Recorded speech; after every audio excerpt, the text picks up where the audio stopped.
예, 지난 한두 주 또 평안하게 잘 지내셨습니까? 이번 추석은 길어도 너무 길어서 저도 직장 생활 하다 보니까 이렇게 연휴가 긴 게 너무 참 좋다. 그런 생각을 해보게 됩니다. 그래서 오늘 이제 토요일인데 10일을 쉬었습니다. 내일까지 10일을 쉬게 되는데 제가 교회 있을 때는 2주간 휴가를 늘 갔댔는데 직장 생활할 때는요, 3일 휴가 내기도 어렵습니다. 근데 이번에 이 추석 핑계로 해서 10일을 쉬다 보니까 참 푹 쉬었다. 이런 생각을 하면서도 또 쉰다고 해서 그냥 아무런 생각 없이 지내는 그런 우리 그리스도인이 되어서는 안 되는 거 아닌가. 항상 삶의 문제, 여러 가지 또 삶의 의문들.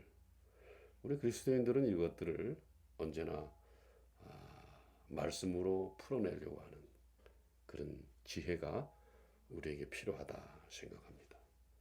여러분 삶의 어떤 의문점, 삶의 질문들, 삶의 고통들, 그럴 때 우리는 성경으로 달려가서 성경이 이런 부분에 대해서 어떻게 말하는지 그것을 잘 알고 신앙생활하는 것이 또한 신앙생활의 지혜가 아닌가 그런 생각을 해보게 됩니다. 또 저는 오늘 우리 기독교에 대한 그런 본질에 대해서 묵상을 준비를 했습니다. 우리는 기독교에 몸담고 있지만은 기독교를 막연하게 알고 있는 경우가 대부분입니다. 사실 기독교의 본질을 알고 보면은 충격이고 놀라움이고 경이로움이고 신비함입니다. 그것을 짧은 묵상을 통해서 다 어떻게 펴서 펼치겠습니까마는 그래도 한 번쯤은 짚고 넘어가는 게 여러분과 저의 신앙생활에 도움이 된다. 또 도움이 될 것이다. 이렇게 생각해서 오늘 이런 묵상을 준비를 해봤습니다.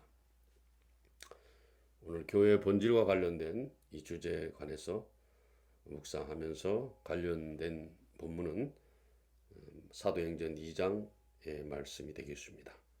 사도행전 2장 43절 말씀부터 47절 신약성경 190면입니다.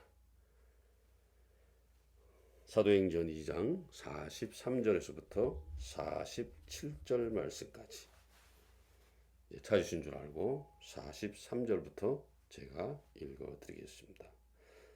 사람마다 두려워하는데 사도들로 말미암아 기사와 표적이 많이 나타나니 믿는 사람이 다 함께 있어 모든 물건을 서로 통용하고 또 재산과 소유를 팔아 각 사람의 필요를 따라 나눠주며 날마다 마음을 같이하여 성전에 모이기를 힘쓰고 집에서 떡을 떼며 기쁨과 순전한 마음으로 음식을 먹고 하나님을 찬미하며 또 온 백성에게 칭송을 받으니 주께서 구원받는 사람을 날마다 더하게 하시니라. 아멘. 잘 아시겠습니다만은 우리 옛말에 등잔 밑이 어둡다 그런 말이 있습니다. 가까운 것을 잘 보지 못한다 하는 그런 것이 뜻이라고 생각을 해봅니다. 여러분과 저는 교회에 오랫동안 몸담고 있는 그런 경우가 대부분일 것이에요. 그래서 기독교에 대해서 잘 아는 듯 그렇게 착각하고 있지만은 사실 기독교에 대해서 그렇게 아는 것이 많지 않다. 아니, 알고자 하지 않는다 하는 표현이 더 맞는 것이 아닌가. 그렇게 생각을 해봅니다. 우리가 교회나 또 혹은 기독교 주변에서 가깝게 신앙생활하고 있는 것 같지만은 사실은 우리의 신앙생활하는 모습을 보면은 보다 더 멀리 떨어져서 기독교의 본질과 더 동떨어져서 신앙생활하고 있는 경우가 대부분인데 제가 볼 때는 7, 80%의 교인들이 그렇게 가까이 있는 것 같으나 멀리 있는 것이고 잘 아는 것 같지만은 거의 모르는 상태에서 신앙생활 하고 있다. 저는 그렇게 판단을 해봅니다. 어쩌다가 여러분들이 기회를 잡아서 성경 공부를 하고 제자 훈련을 하고 사역 훈련을 하다 보면은 조금 가까이 들어갈 수가 있어요. 좀 더 깊이 들어갈 수가 있어요. 그러나 그 외에는 우리가 삶에 매몰되다 보면은 그 정말 하나님의 말씀을 깊이 깊이 이해할 수 있는 그런 기회들이 많지 않다는 것이 우리의 큰 약점이다. 이렇게 볼 수 있죠. 그렇지만 이 심각성을 알고 시간이 없지만은 시간을 내서 좀 더 깊이 정확하게 기독교에 대해서 알려고 하는 그런 마음들이 우리에게 굉장히 중요하다. 제가 볼 때는 그것은 여러분과 저의 신앙생활에 성패가 달려 있다는 것이요. 내가 따로 열심을 내어서 하나님의 말씀에 관해서 기독교에 관해서 깊이 이해하지 못하면은 방법이 없다는 것이죠. 그래서 우리가 시간이 뭐 다 바쁘죠. 시간이 많지 않습니다. 그러나 그 바쁜 틈을 또 내서 하나님의 말씀 하나하나에 대해서 시간 나는 대로 묵상하고 시간 나는 대로 또 책을 보고 그래서 그 말씀의 깊은 뜻을 이해한다는 것은 나의 신앙생활의 진보와 성숙에 굉장한 큰 역할을 할 수밖에 없다는 것이죠. 게다가 요즘에는 모든 종교는 다 똑같다 이런 것이 보편화되어 있기 때문에 그런 세태의 조류에 따라서 그냥 뭐 하나의 종교다 이렇게 보기 때문에 우리가 기독교에 대해서 말하는 것 같지만은 기독교를 알고 말하는 게 아니고 장님 코끼리 만지듯이 그렇게 대충 얼버무려서 알고 있는 그런 지식에 지나지 않는다는 것인데요. 그러한 모습은 정말 안타깝다. 이렇게 말씀드릴 수가 있겠습니다. 오늘 우리가 읽은 본문 사도행전 2장 43절에서 47절의 말씀에는 초대교회의 시작이 기록되어 있습니다. 우리가 이 성경 구절 오늘 본문 말씀을 유심히 들여다볼 필요가 있다고 봅니다. 그 중에서 우리 눈에 들어오는 것이 44절입니다. 거기 보면 사람마다 다 함께 있어 모든 물건을 서로 통용하고 그 다음에 재산과 소유를 다 팔아서 각 사람에게 필요한 대로 나눠줬다. 그리고 47절에 보면은 온 백성에게 칭송을 들었다. 그런 말이 나와 있습니다. 우리는 이 구절을 그냥 아무 생각 없이 또 사도행전 2장 44절, 47절 그런 말씀이 있다. 이 정도밖에는 생각하지 않는 것인데 그러나 그 말씀들이 오늘 현실에도 지금 이 순간 여기서도 그 말씀의 역사들이 우리에게 드리워져야 되는 것입니다. 드리워져야 되는 것이에요. 이거를 우리가 놓치고 있으면은 기독교 전체의 핵심을 깡그리 다 잃어버린 것하고 똑같아요. 기독교를 모르는 것하고 똑같다 이 말이죠. 우리가 가끔 무슨 직장 생활을 하거나 사회 생활을 하거나 교회 생활할 때 엄청난 감동이 있을 때가 있어요. 예, 엄청난 감동, 엄청난 코페르니쿠스적 전환이 그냥 머리를 한 대 둥 하고 이렇게 맞은 것처럼 우리의 마음을 울려버릴 때가 있습니다. 기독교는 바로 그런 충격이 있는 것이죠. 아까 말했습니다만 각 사람이 자기의 소유를 물건을 다 서로 통용하고 또 소유를 팔아서 물건과 재산과 소유를 다 팔아서 각 사람의 필요에 따라 나눠줬다. 네, 이거는요 1세기에는 상상도 못할 일입니다, 여러분. 지금도 마찬가지지만은 그 어떻게 자기 재산을 그렇게 할 수 있어요? 그건 할 수 없는 거죠. 기독교는 신분의 또 어떤 그 사회적 계급의 또 어떤 그런 또 뭐라 그럴까요? 재산의 유무에 상관없이 모든 것을 똑같이 이렇게 놓는 그런 입장에서 기독교는 시작을 했다는 것입니다. 여러분, 그 당시에 양반, 그러니까 귀족 계급하고 그 다음에 뭐 중인 계급, 그 다음에 상민 계급, 그 다음에 천민 계급 있다고 했을 때 섞일 수가 없어요. 섞일 수가 없다는 것이죠. 그러나 기독교 공동체에 들어왔을 때는 이것이 다 그냥 하나가 돼버리냐, 평등하게 돼버린다. 이해가 됩니까, 여러분? 이해가 되지 않죠. 그렇기 때문에 그 당시 로마 제국이나 로마 당국이나 유대 종교 지도자들이 봤을 때는 이거는 충격이에요. 놀라운 일이라는 말이죠. 그래서 로마 당국과 유대 종교 지도자들은 이 기독교를 예수로부터 시작된 이 종교를 없애버리려고 했어요.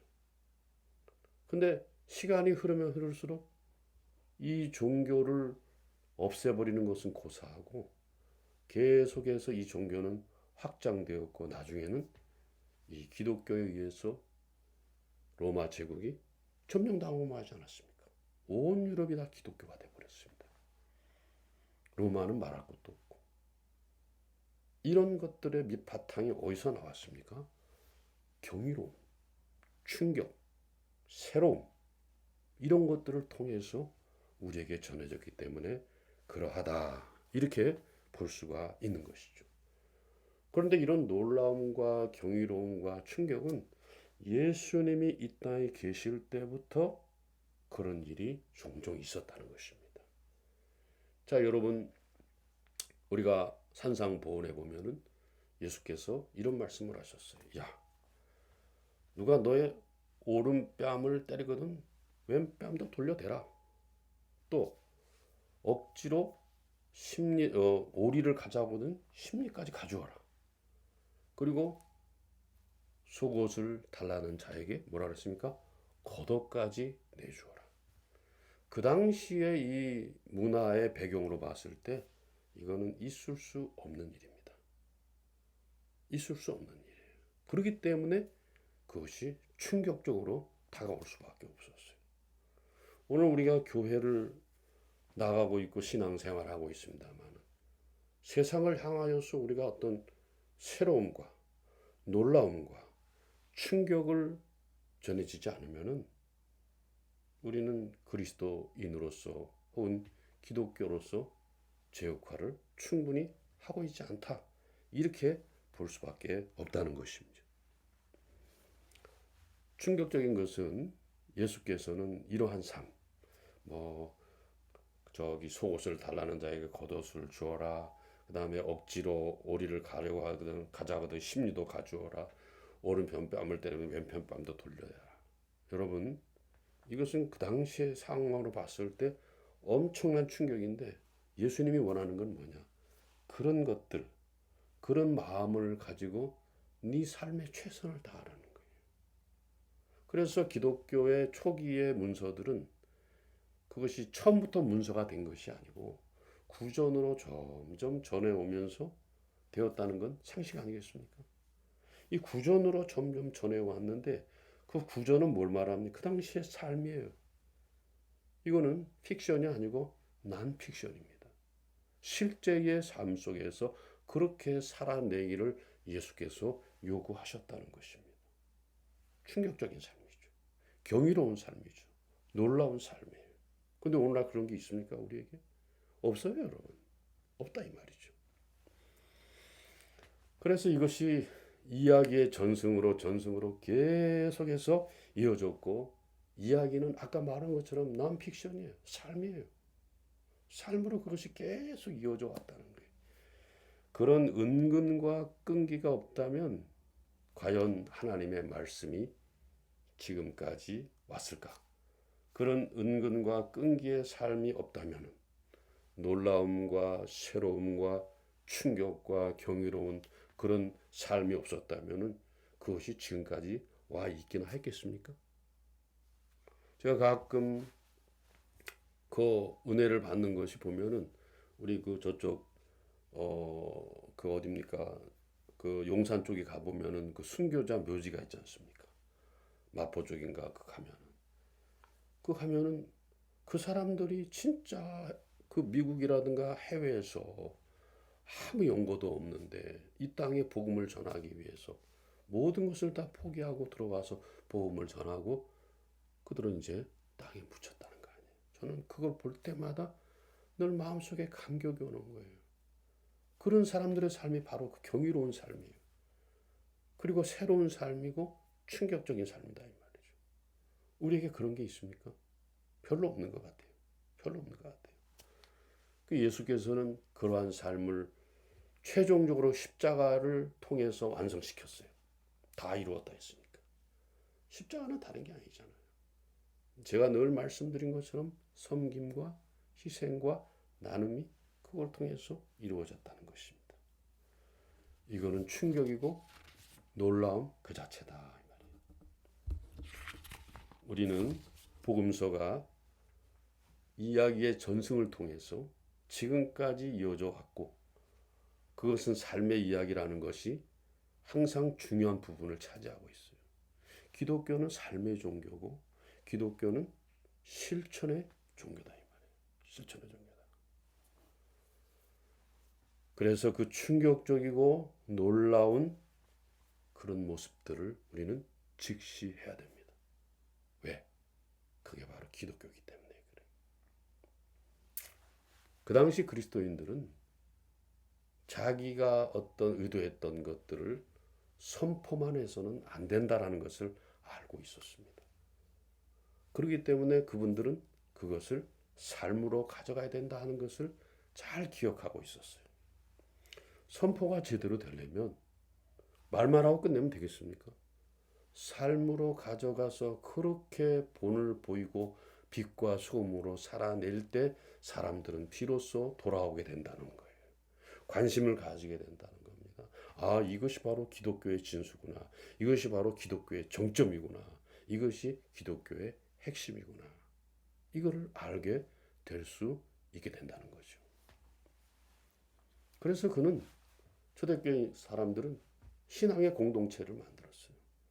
우리가 잘 아는 것처럼 신학적으로 보면 마태 공동체, 마가 공동체, 또 누가 공동체, 요한 공동체 이게 다 함께 돼서 교회를 만들지 않았습니까? 거기에는 엄청난 새로움의 얘기, 충격의 얘기, 경이로운 얘기가 거기에 있고 그것은 그들의 삶이었다 이거죠. 삶이었다는 것입니다.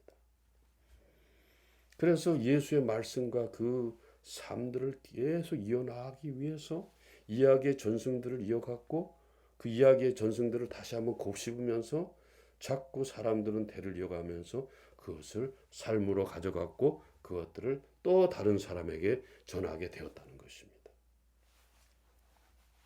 선포가 제대로 되려면 바로 그런 것이 필요합니다. 그래서 그리스도의 말씀과 삶을 기록으로 남긴 것은 그냥 책보라고 남긴 것이 아니에요. 그들의 삶이 그대로 여기 담겨 있는 것이다. 이렇게 말씀을 드릴 수가 있을 것입니다. 그럼 우리가 신앙생활을 제대로 하기 위해서 그렇기 때문에 성경을 깊이 봐야 됩니다. 그렇기 때문에 성경을 깊이 묵상을 하고 기억을 하면서 동시에 실천을 해야 됩니다. 근데 우리는 성경을 어떻게 생각하고 있습니까? 매우 중요하게 생각하고 있습니까? 별로 그렇지 않아요. 저도 여기 책이 이렇게 많습니다만 이것을 다 좀 봤을 때 성경을 좀 알 수 있는 거예요. 이게 보이시는지 모르겠어요. 제 책인데 다 정리해버리고 몇 권 남지도 않았어요.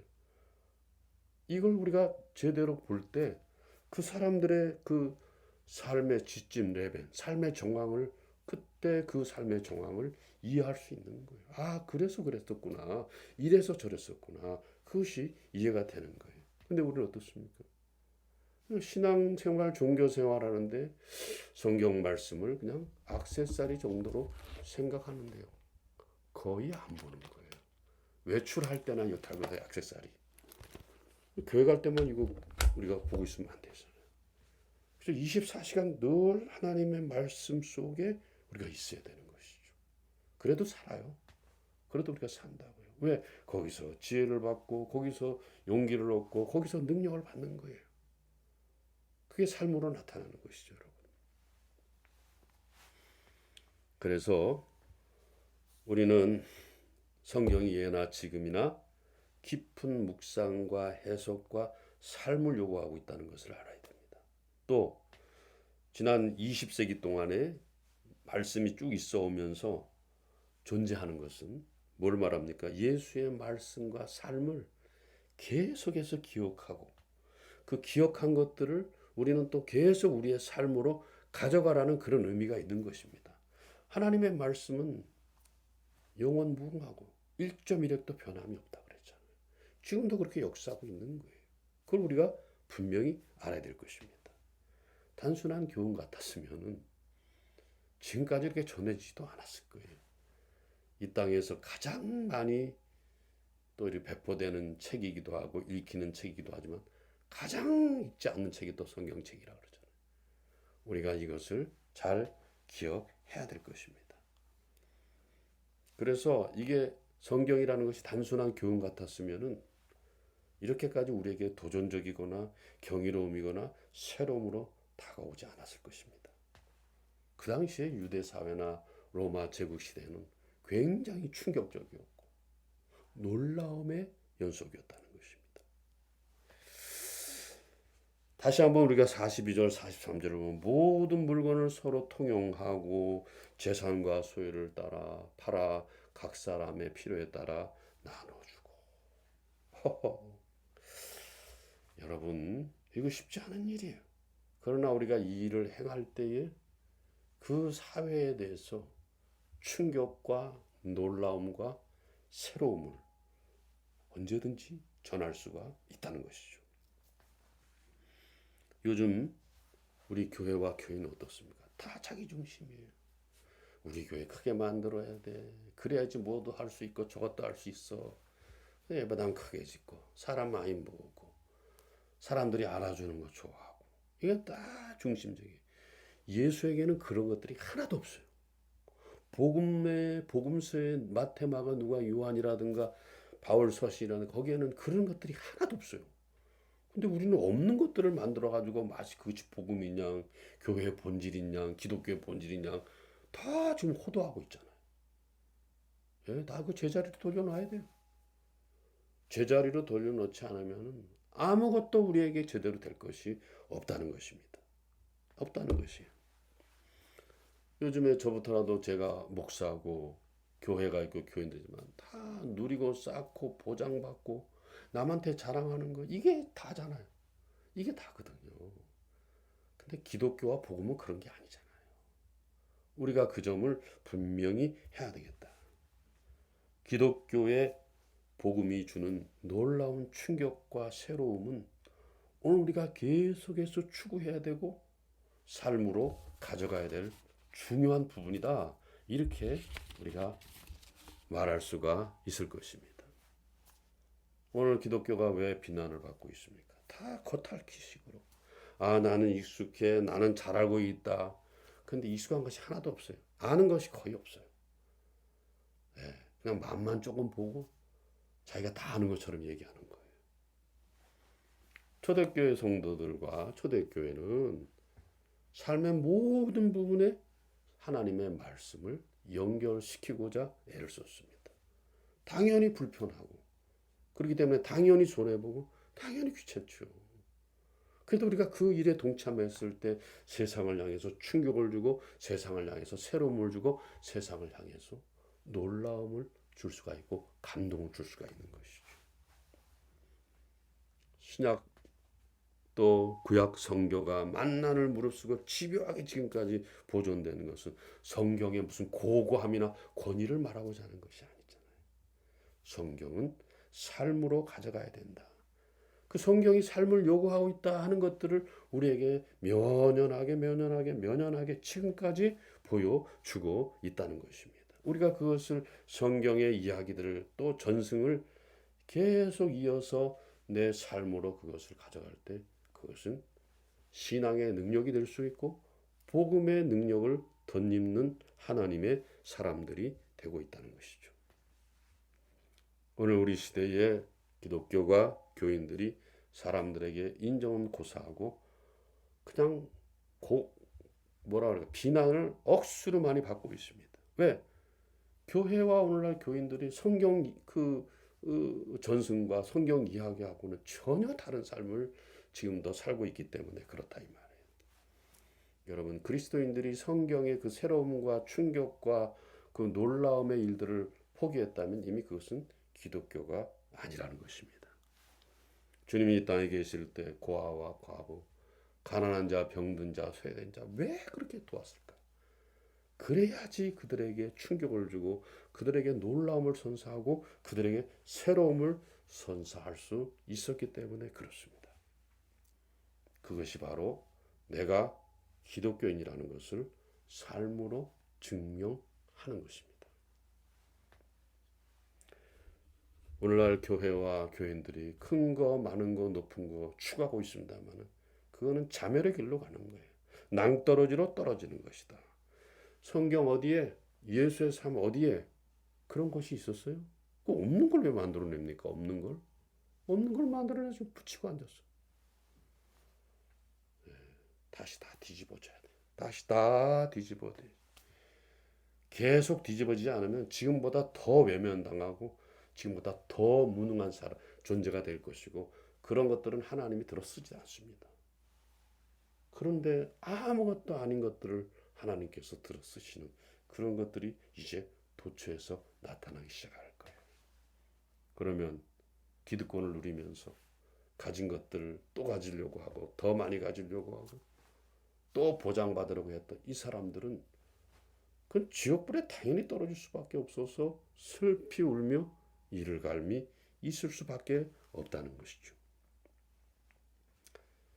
성경 위에 기독교가 그 기반이 있다는 것을 무시하게 되면은 점점 이제 외면당할 수밖에 없어요.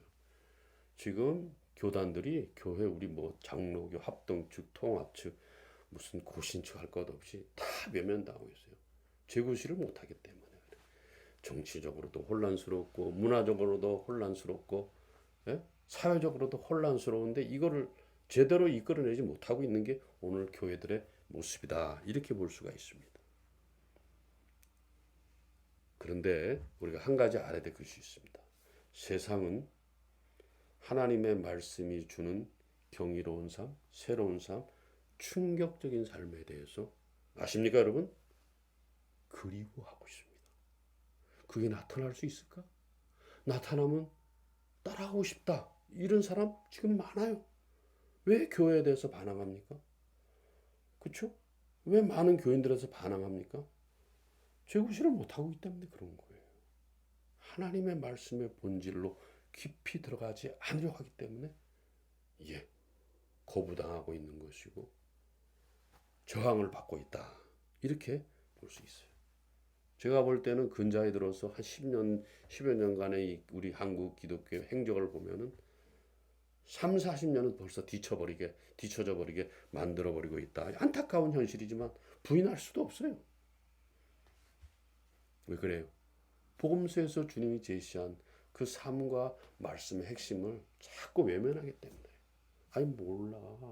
아이 몰라. 나는 손해 보니까 귀찮으니까 불편하니까 나 싫어. 이제 묵상을 정리를 해보겠습니다. 여러분, 우리가 몸담고 있는 기독교는 원래 새로움과 경이로움과 충격과 감동 그 자체입니다. 이건 계속 나타나는 거예요. 계속 나타나는 거예요. 우리가 신선한 충격을 받는 것이 있지 않습니까? 기독교가 그런 것이고 하나님의 말씀이 그런 것이고 성도의 삶이 그런 것이다 이 말이에요. 그걸 안 해주면은 뭐 어떡하겠어요? 그냥 일반 종교와 다를 바 뭐 있으며 일반 종교보다도 못한 그런 모습을 보일 수밖에 없는 거 아니겠어요? 사랑하는 성도 여러분, 이제 또 긴 연휴가 지났습니다만 이제 우리는 다시 또 말씀의 깊이를 가지고 삶으로 돌아가야 될 줄 압니다. 어렵고 힘들고 여러 가지 악조건 속에서도 하나님의 말씀을 순종할 때 나타나는 경이로움과 새로움과 충격과 감동으로 여러분 함께 하시기를 바랍니다. 그때 하나님께서 여러분들의 손을 들어 주실 줄로 믿습니다. 또 이제 한두 주간 그런 모습으로 복음과 기독교가 원하는 그런 모습으로 새로움의 모습으로 경이로운 모습으로 충격적인 모습으로 감동을 주는 모습으로 그렇게 잘 살아내시는 그런 여러분의 삶이 되시기를 주님의 이름으로 부탁을 드립니다. 감사합니다. 평안하십시오.